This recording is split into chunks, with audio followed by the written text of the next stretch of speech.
lá na apostila de vocês as revoltas comunistas, ou seja, todos os movimentos que ocorreram pós Segunda Guerra Mundial, ou seja, durante a Guerra Fria, em países específicos. Nós falamos da Guerra Fria e demos os exemplos, né, do patrocínio de capitalistas versus socialistas, por exemplo, na Guerra do Vietnã e na própria Guerra das Coreias. Nós vamos começar a falar sobre isso. E eu preparei para a aula de hoje a Revolução Chinesa, certo? Eu fiquei ontem estudando sobre a Revolução Chinesa, preparando a aula para trazer o maior número de informações possíveis para esse período histórico para vocês. Muito bem. Então, a Revolução Chinesa, ela é todo o período de transformação, tá? Que a China viveu em 1949. Tá? Então, a partir de outubro de 1949, lembra alguma coisa vocês? Outubro de 1917, Revolução socialista na Rússia, né? Em outubro de 1949, nós vamos ter a Revolução Chinesa. Então, todas as transformações que ocorreram no país chinês e para que ele se, né, no processo de transformação, para que a China, então, se tornasse comunista, né? E o PCC, o Partido Comunista Chinês, chegasse ao poder. Fale. Tá em que página isso, prof? Vou pegar a apostila neste momento para dizer para você. Aqui, Duda, já está separadinha, página 34, tá? Tá. 34, 35, 36 e 37 e 38. Da 34 a 38, tá? Na apostila. Então, é o seguinte, vamos lá. Para a gente poder entender a Revolução Chinesa de 1949 e a chegada do Partido Comunista Chinês ao poder, nós temos que fazer uma retrospectiva histórica, ou seja, trabalhar os antecedentes desta revolução. Tá? E a gente pode trabalhar por etapas. Primeiro, a Revolução de 1911, início do século XX, que vai derrubar o poder monárquico chinês. A China vivia uma monarquia. 1927, a ascensão do Partido Nacionalista ao poder. E aí, a conclusão disso tudo, que é 1949, que é a derrota do Partido Nacionalista. Na verdade, aconteceu uma guerra civil, tá? Entre nacionalistas e o Partido Comunista. O Partido Comunista chega ao poder instituindo a República Popular Chinesa, certo? Então, vamos lá. Início do século XX. O que estava acontecendo na China? A China era uma dinastia, a dinastia Manchu. Essa dinastia que estava no início da China, ela estava desde o século XVII, precisamente desde 1644. Então, a dinastia Manchu estava no poder na China desde 1644. Muito bem. No início do século XX também, a China ela era dominada por como se fosse áreas de influência por países imperialistas. Então, final do século XIX, início do século XX, nós vamos ter o imperialismo como a grande situação desse contexto, né? Está sendo estabelecido aí, final do século XIX, meados do século XIX, a Inglaterra como o país mais poderoso do mundo, o país mais imperialista. Depois da Primeira Guerra Mundial, os Estados Unidos. Tá? Então, na China vai ter influência inglesa, russa e japonesa. O Japão tinha um discurso e tinha práticas extremamente imperialistas no início do século XX. Tá? Então, a China sofria uma influência direta da Inglaterra, da Rússia e do Japão, ou seja, influência desses países imperialistas. Para a gente retomar. Então, dinastia Manchu, que está no poder desde o século XVII, 1644, e início do século XX, os poderes imperialistas ali dominando e influenciando diretamente o país chinês. Muito bem. Como havia essas influências imperialistas, essa ação do imperialismo, houve uma crescente de movimentos nacionalistas. Ou seja, o que o nacionalismo queria? Expulsar os estrangeiros. Era esse o objetivo desses movimentos nacionalistas, que vão se fortificando, que vão se consolidando nesse processo. Então, nós temos uma dinastia no poder por séculos, nós temos influências imperialistas, e aí, mediante tudo isso, nós vamos ter movimentos nacionalistas se consolidando, se fortificando, criando e ganhando apoio popular. Em 1911, nós vamos ter, então, a queda da monarquia através desses movimentos nacionalistas, certo? Que vai fazer com que essa dinastia, então, caia por terra. Muito bem. Aí nós vamos ter o governo provisório, né? Esse governo provisório, quem chega no poder vai ser o líder desses grupos nacionalistas, que é o Sun Yat-sen. Sun Yat-sen. Sun Yat-sen. É o Kuomintang, né? Ele conhecido como Kuomintang. Ele chega ao poder. Então, ele é o líder do Partido Nacionalista chegando ao poder. Em 1911, acontece toda essa revolução, cai a dinastia e o Sun Yat-sen chega ao poder, que é conhecido como Kuomintang. Muito bem. De 1912 até 1927, a China vai passar por um período de muita instabilidade. Por quê?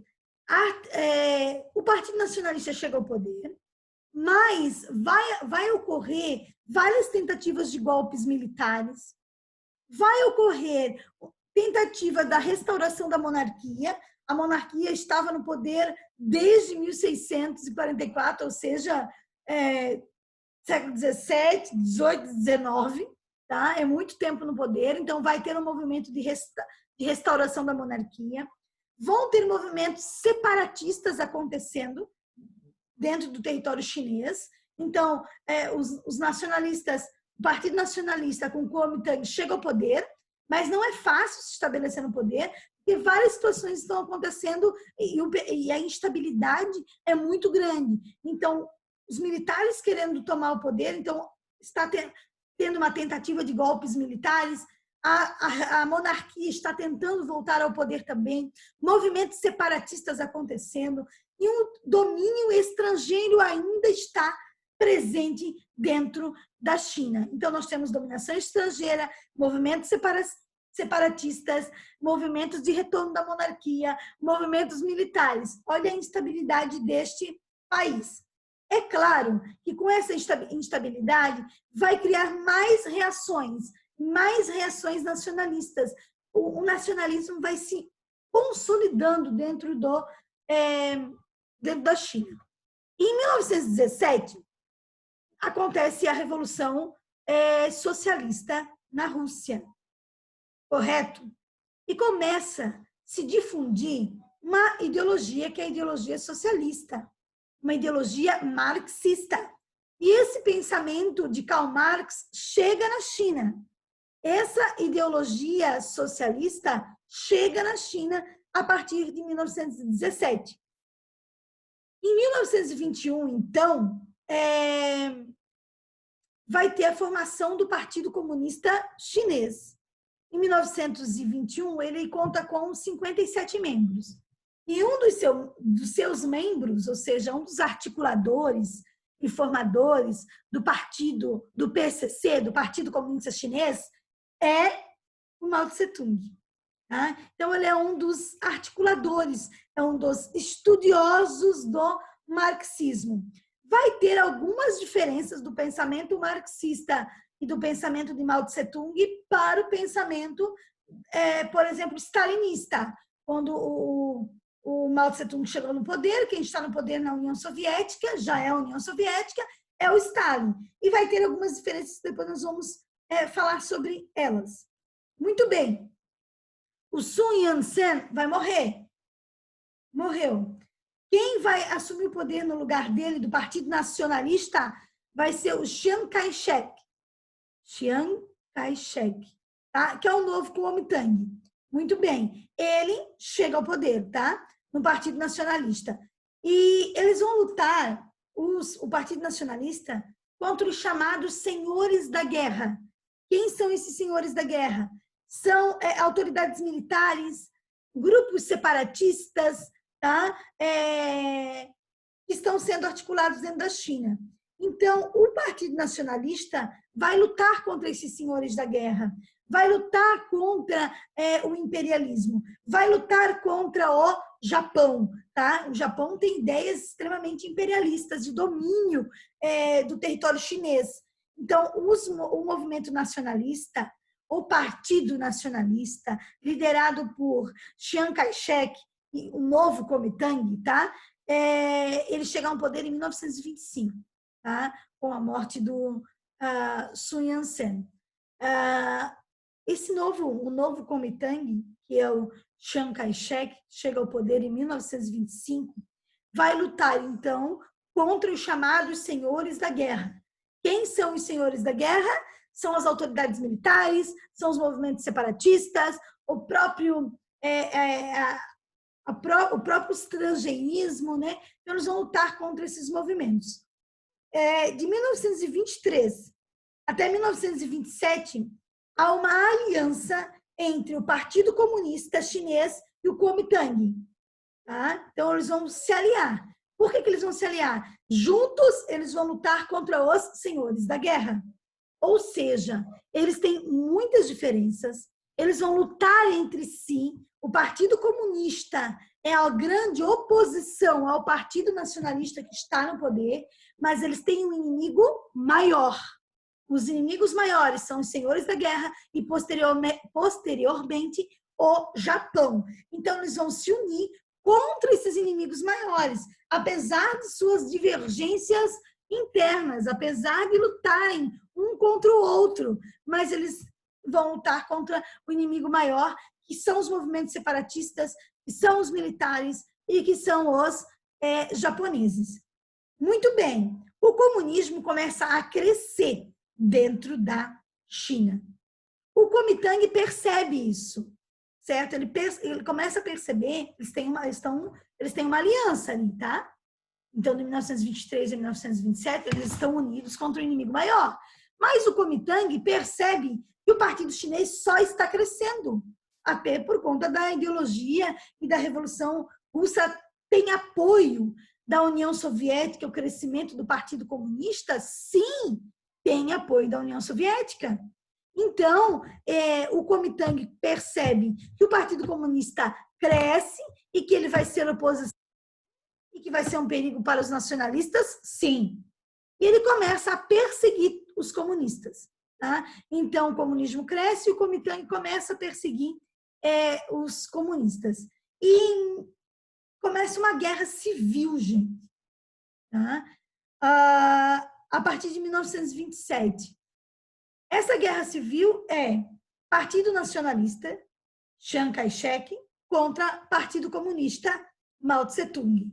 Então, Chiang Kai-shek, Kuomintang, versus Mao Tse-tung nesse conflito, nessa guerra, tá? Nessa guerra civil que matou muita gente também. Em 1936, 1927, guerra civil acontecendo. 1936, quase 10 anos depois, 9 anos depois, o Partido Comunista sofre inúmeras derrotas nesta guerra civil. E eles começam a fugir. Tá? Na apostila fala também dessa fuga, que é a longa marcha. Tá? Na apostila de vocês, está na página 35. Então, para evitar a eliminação do PCC, a eliminação do Partido Comunista, eles serem eliminados, destruídos, eles fogem para o interior. Eles vão fugir para o campo. Então, fala de longa marcha, de 1934 a 1935. Tá? Eles vão fugir para o campo para conseguir se rearticular, para voltar. Ou se eles ficam ali, eles são totalmente destruídos. Como eles não querem ser destruídos, eles fazem essa longa marcha, recuam para se restabelecer, para depois retornar. Muito bem. Vai ter uma interrupção na Guerra Civil.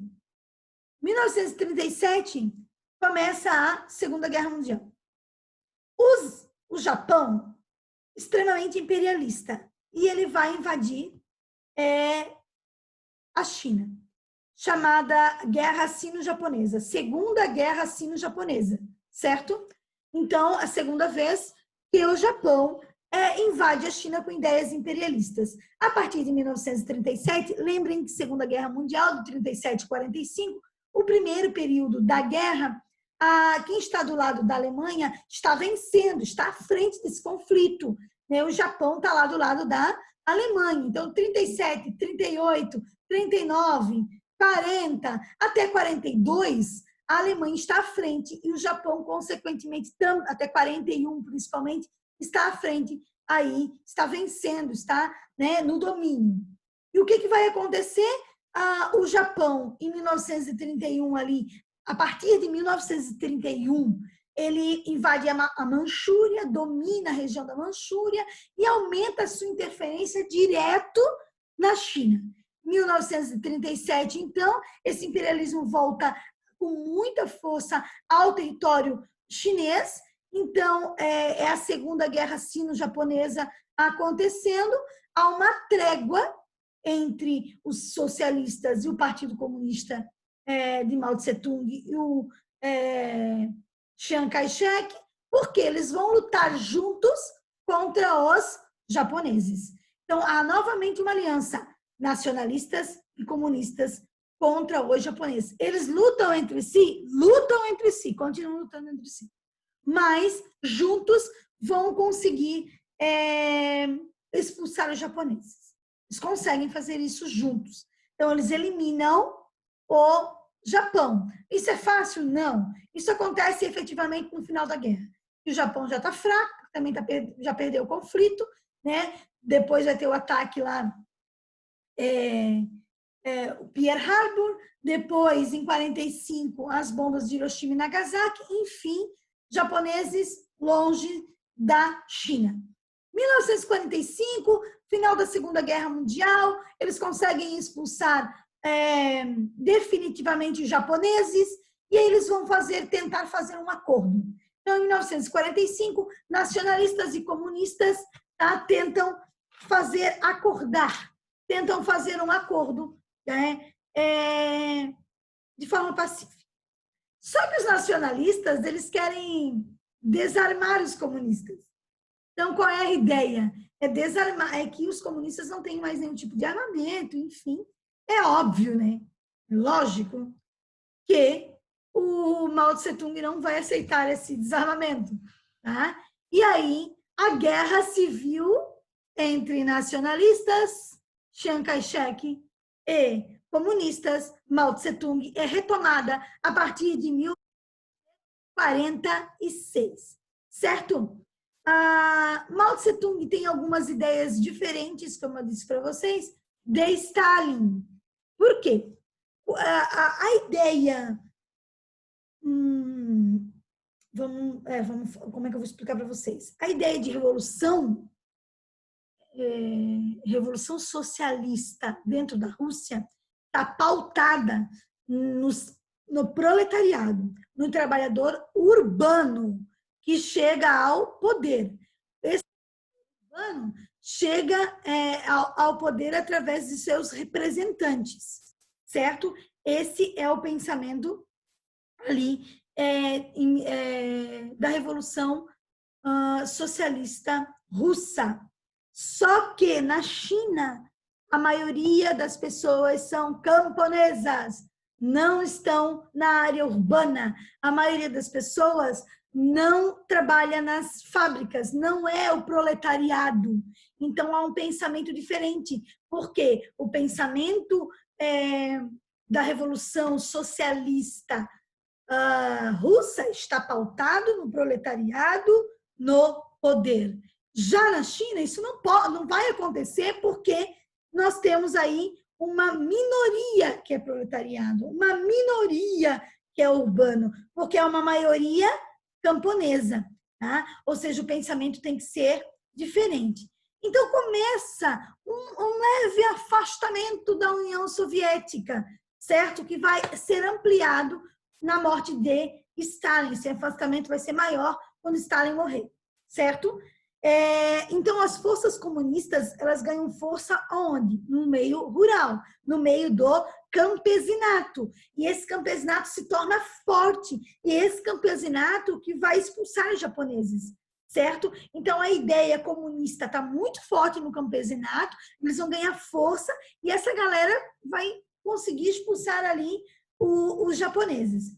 Os nacionalistas começam a perder.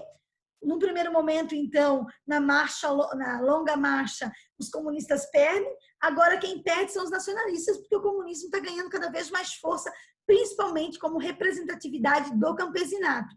O que vai fazer?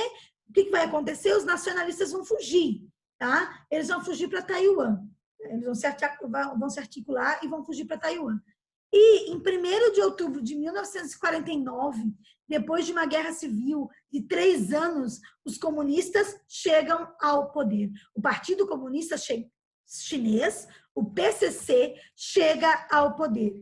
Instaura e funda a República Popular da China em 1949, mais precisamente 1º de outubro de 1949. Muito bem. O Mao Tse-tung é a grande liderança, chega ao poder. Ele fica no poder de 1949 a 1976, com a sua morte, certo? E o Mao Tse-tung cria alguns planos econômicos, que são fundamentais a gente ouvir e entender esses planos econômicos e o que aconteceu a partir desses planos econômicos. Primeira situação, primeiro plano, ele fala os planos quinquenais. Por quê? De 5 em 5 anos ele ia articular esses planos, era esse o objetivo. Então, de 1953 até 1958, nós temos os planos quinquenais. Marquem aí este nome, este conceito. O que vigorava nesse plano? A coletivização das terras, ou seja, a reforma agrária, né? E havia a ideia de industrialização também, tá? De se industrializar. O que vai acontecer nesse contexto? Na União Soviética, o Stalin vai morrer, tá? O Stalin morre e quem assume o poder na União Soviética é o Nikita Khrushchev. O Nikita, ele assume o poder. Só que o Nikita, ele tem ideias reformistas. Ele não é igual ao Stalin. Ele quer começar a abrir a economia russa e a economia da União Soviética, né? Fazer processos reformistas. Só que o Mao Tse-tung não curte nenhum tipo de reforma. Então, há um afastamento maior ainda da União Soviética, certo? Então, com a morte de Stalin e a chegada do Nikita Khrushchev ao poder, tá? Na União Soviética, e o Nikita tem ideias reformistas que o Mao Tse-tung não aceita, ele quer aplicar a ideologia socialista sem nenhuma reforma, vai fazer com que haja um afastamento maior entre China e União Soviética. Muito bem, então planos quinquenais, dá certo esse plano quinquenal? Sim, reforma agrária e aí a ideia de industrialização. O segundo plano quinquenal do nosso amigo Mao Tse-tung foi um fracasso. Segundo, agora preste atenção nesse nome desse plano, ele tem um nome específico, esse plano quinquenal, que é a partir de 1958, a data, 1958. Esse segundo plano quinquenal tem o nome Grande Salto para Frente. Tá? Foi um fracasso. A ideia do Grande era modernizar a China. A ideia, então, é modernizar o país chinês. Mas lembrem-se, a China é maioria camponesa. Qual é a ideia do cara, gente? Ele organiza, ele pede para os camponeses formarem comunas populares. se organizar em torno, a cada comuna, 20 mil habitantes ali, tá? E ele queria que essa galera produzisse aço, porque ele queria industrializar o país. Mas na cabeça dele, tinha que industrializar, era indústria de base. Então, ele fomentou porque a galera do campo deixasse de plantar para produzir aço. Isso mesmo. Estavam produzindo aço em casa ou em pequenas indústrias, em indústrias siderúrgicas, a cada comuna, como se cada comuna cuidasse de uma indústria siderúrgica. Gente, a tendência de ser um fracasso era gigantesca. E foi o que aconteceu. Foi um verdadeiro fracasso.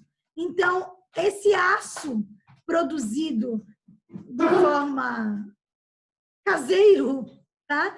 Fez com que a galera do campo focasse na indústria, no aço, e não plantasse. Fome. Tá? Então, a galera passou fome. Existem estudos que falam em 38 milhões de mortos. Tá?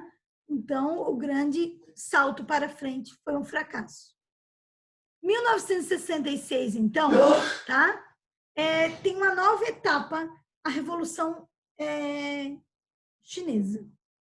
Preste atenção. Então, em segundo plano quinquenal, 1958, tem um nome, Grande Salto para Frente. Foi um fracasso. O Grande Salto para Frente, numa maioria camponesa, a galera deixou de produzir alimento para se dedicar ao aço. As comunas foram um fracasso, o aço caseiro foi um fracasso. Enfim, 1966, então, o Mao Tse-tung faz uma nova roupagem aí dessa revolução, que chama-se Revolução Cultural. Então, foco aí também, presta atenção. 1966, Revolução Cultural Chinesa.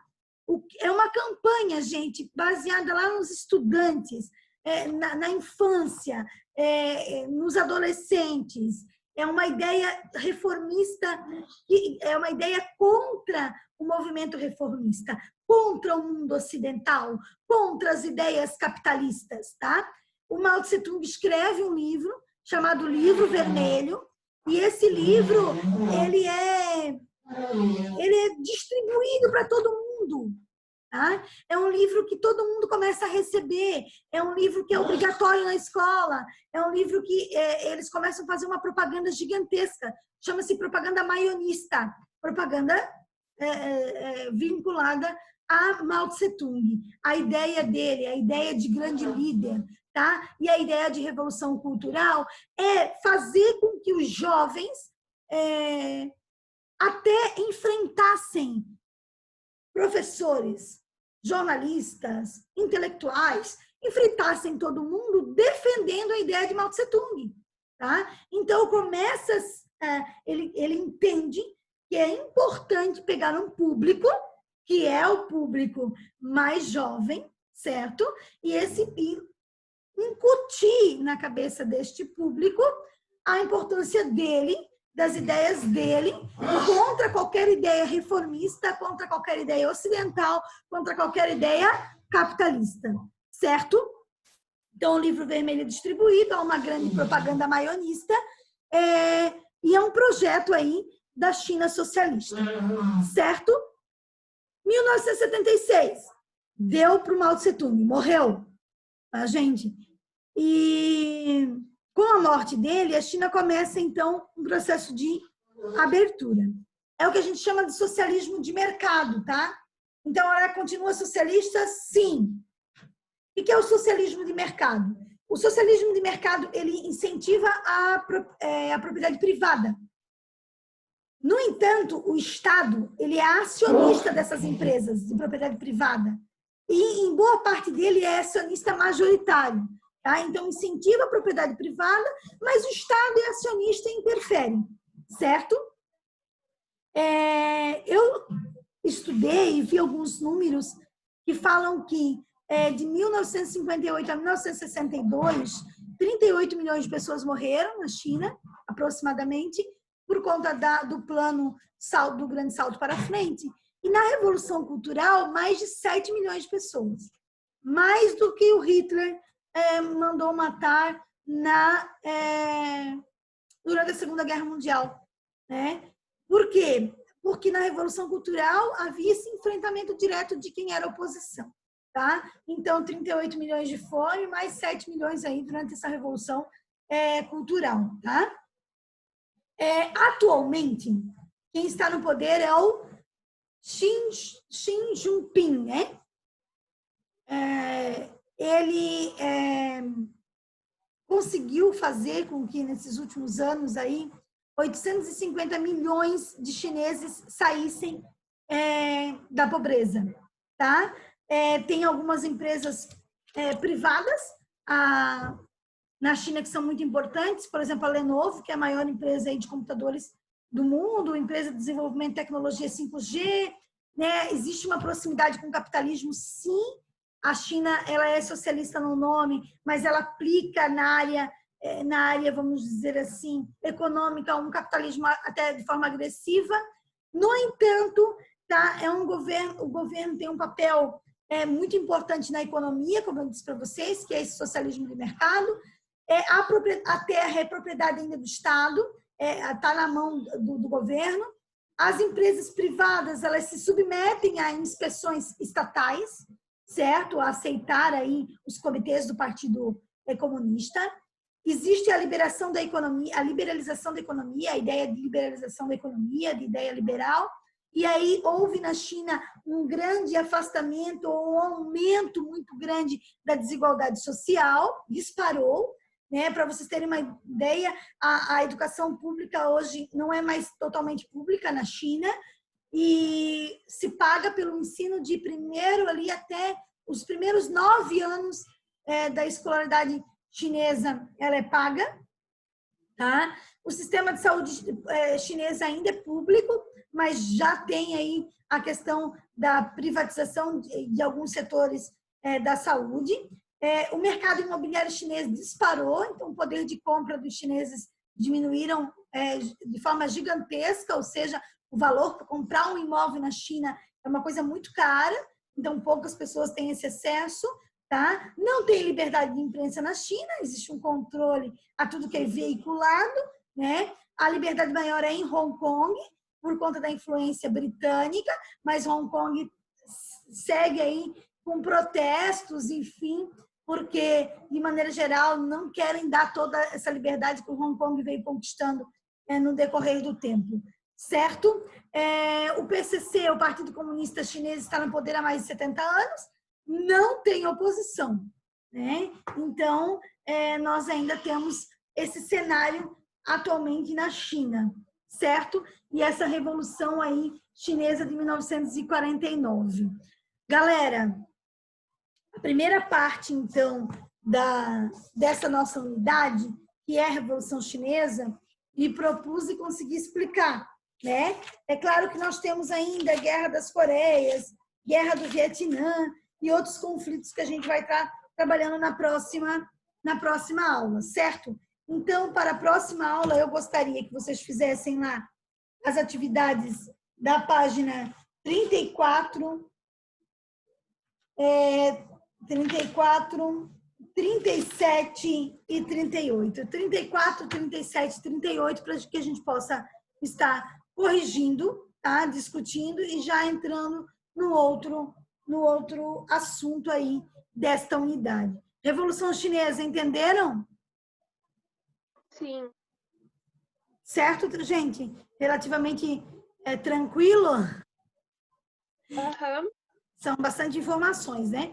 Então, eu gostaria que vocês fizessem as tarefas para a nossa próxima aula, tá? A gente vai fazer a correção e vamos dar continuidade aí na Guerra das Coreias e na Guerra do Vietnã. Se possível, gente, já deem uma olhadinha nesses conflitos para a gente poder ter uma aula mais participativa ou vocês poderem elencar em dúvidas, tá? Como a ideia de sala de aula invertida, ou seja, você estuda primeiro para depois a gente poder conversar sobre o assunto, para não ficar só eu falando durante muito tempo, né? fica uma aula só expositiva. Então, se possível, além de fazer tarefa, já deem uma olhada na Guerra das Coreias e na Guerra do Vietnã para a gente conversar na próxima aula. Correto? Correto. Ô, prof, Fala, Du. Prof. vai ter aula quinta-feira, normal?